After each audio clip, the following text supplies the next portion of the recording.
My name is Melissa Moody, and I'm a vision educator from Central Texas and the San Francisco Bay Area.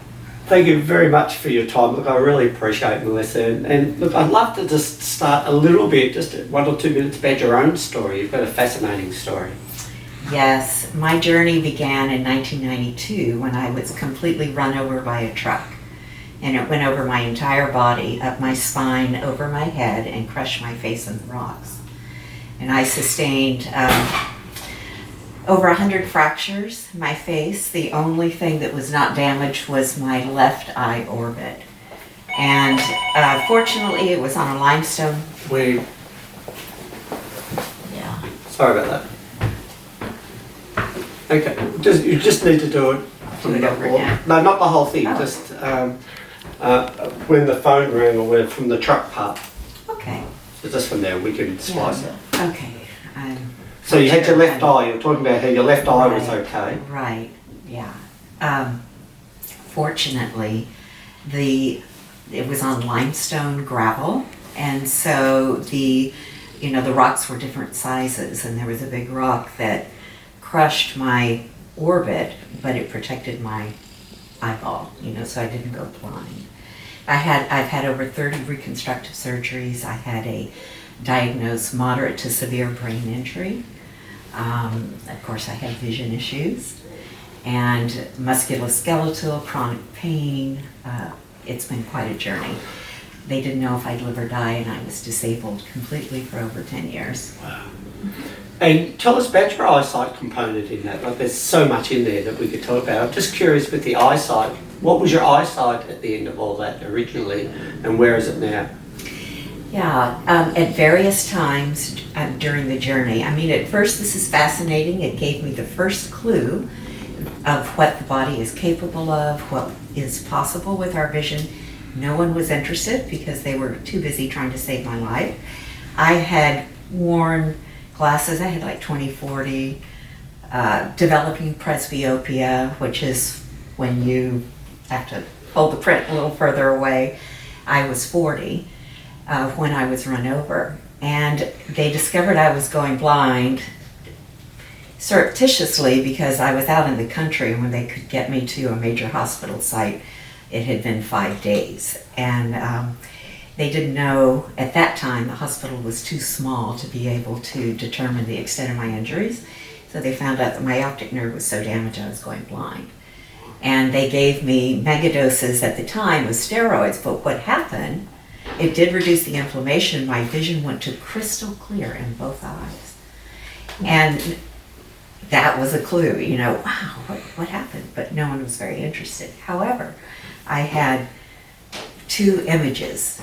I had double vision like this, with crystal clear vision and a brain injury and gait problems. It was like living in a moving kaleidoscope all the time, being totally disoriented and not understanding anything. And then on the 4th orbital reconstruction surgery I had, I nearly went blind again from this eye because they discovered from MRIs that all of the muscles, the exterior muscles were trapped in the orbital floor from previous surgeries, and they released them, but they didn't take care of my eye, and I developed a terrible corneal ulceration where I nearly went blind, plus my eye turned completely in to my nose. And previously, Mayer and I had worked together where I had primary gaze again and could fuse to the left, and then all of that was lost, and I was nearly blind again. I could only barely see my hand. I read and write, without glasses. I don't need reading. I don't need driving glasses. Nothing on my, I have no restrictions. That is remarkable. Thank you. What do you say to people who are watching this, who might be saying, is this really possible for them? Yeah. Well, it is. It's possible. And that's why you're doing this film, to raise education. I have a very good friend who is also a student of Mayer's and a client, and she had LASIK surgery. She was myopic, had LASIK surgery because she didn't know any better, and it created a cascading number of terrible visual events of retinal detachments, of glaucoma, where now basically she has one eye, cataracts. we need education, and that's what we're doing. But absolutely. So what would be your one tip for people?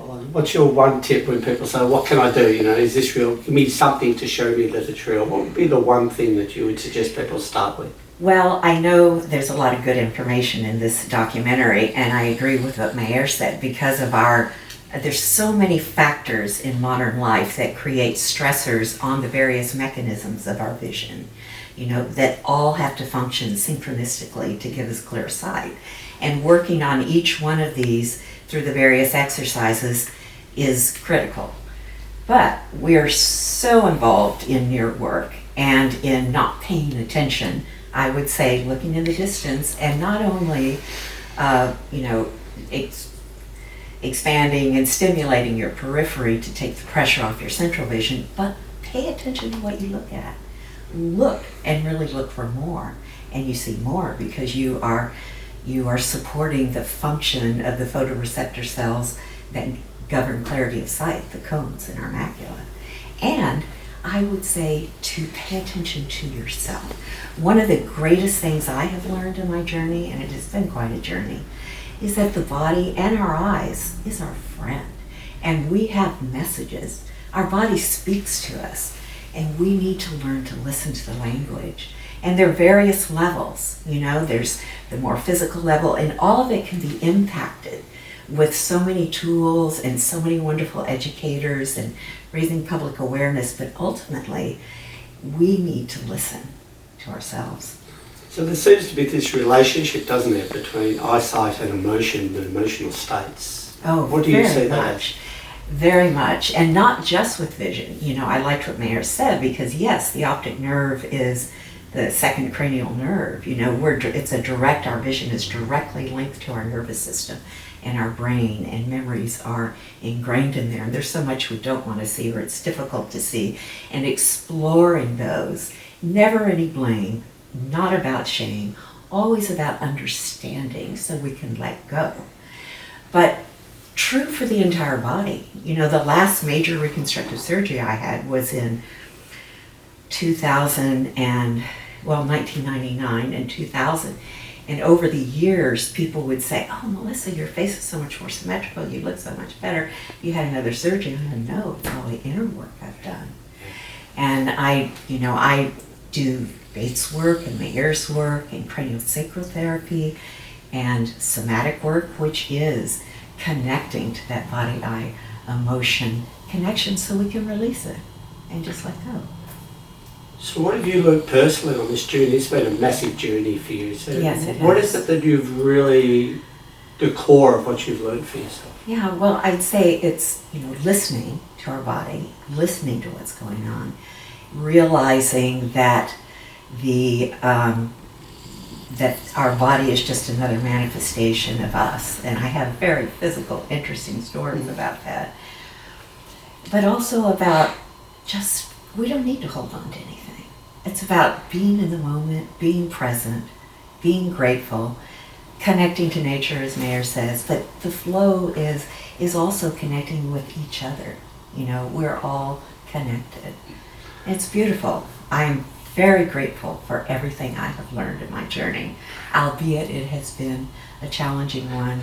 I am absolutely grateful. Yeah, I sort of really get that. Mm-hmm. If we had a magic wand, what would you see as the future, the positive future of eye care?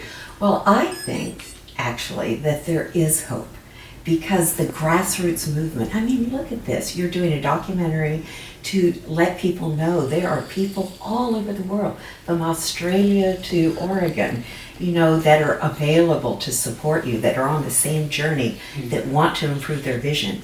And yes, because of the society and the powers that be and whatever, the status quo, I think it takes people, the grassroots, to make a difference, to speak up. And we're getting more and more people that are concerned because their children are, having more and more problems. They're developing problems.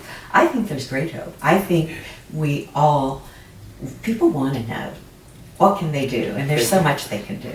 It's just so exciting. I just really appreciate your time here today. Well, thank you for having me. I've got one last question for you. It's a bonus question, and it's, What does the flow, you talked about the flow, what does the flow mean to you and how do you get into the flow? Yeah. Well, you know, I think the flow is individual and personal for everyone. It's what, you know, it's a combination, a connection of what your passion is, what softens you, where you are more connected to everything, you know, and the flow of life. So we can be in it at any moment. Sometimes we have to remind ourselves. Thank you very much, Melissa. You're welcome. Thank you.